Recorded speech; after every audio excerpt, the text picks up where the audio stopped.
सेटी films presents लहंगे में हरियो जपता recording by सेटी फिल्म्स सीतामढ़ी। लहंगे में हरियो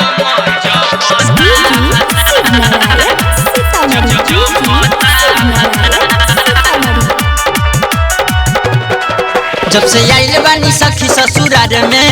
रोजी करता बे पियावा अन्हार में जब से आइल बानी सखी ससुरार में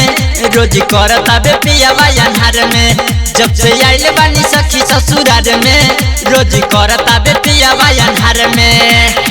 रोज रोज से जिया पे रोज रोज से जिया पे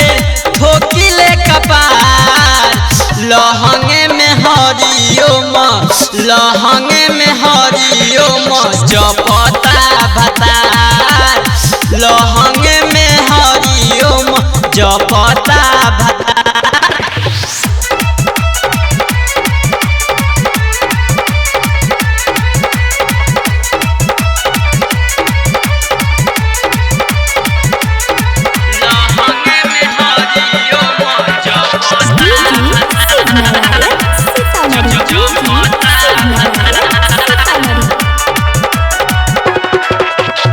संयत मिलल खिलाड़ी हमरा पे पड़ जाता भारी लागे जान हम लेली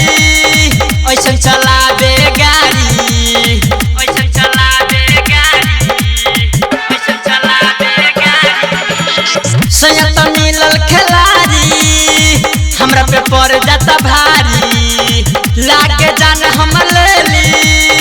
ऐसन चलावे गाड़ी धक धक करत रहे धक धक करत रहे करे जा हमार लहंगे में हरिओम लहंगे में हरिओम जपता भतार लहंगे में हरिओम जपता भतार recording by सेटी फिल्म्स सीतामढ़ी।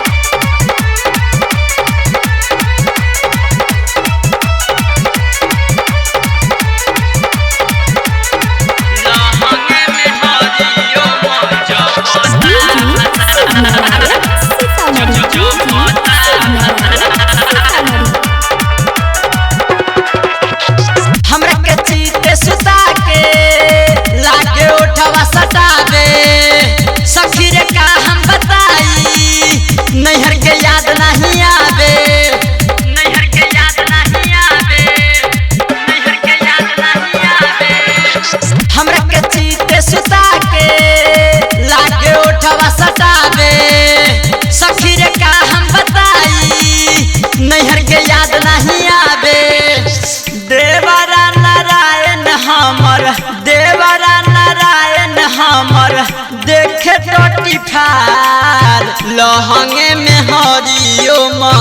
लहंगे में हरिओम जपता भतार लहंगे में हरिओम जपता भतार दिल रहिले सब।